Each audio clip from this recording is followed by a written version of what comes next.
अभिनेता संजय दत्तची पहाटे येरवडा कारागृहात रवानगी करण्यात आली।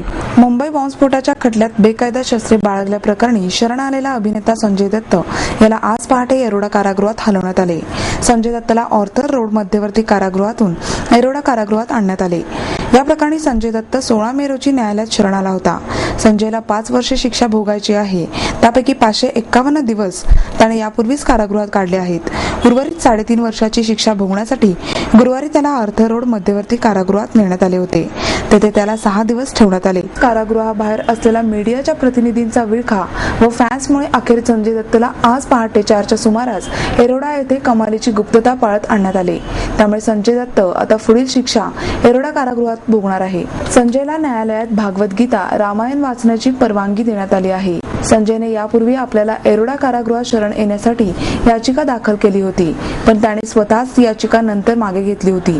संजय दत्तची बहीण आणि खासदार प्रिया दत्त यांनी मंगळवारी सायंकाळी कारागृहात जाऊन त्याची भेट घेतली।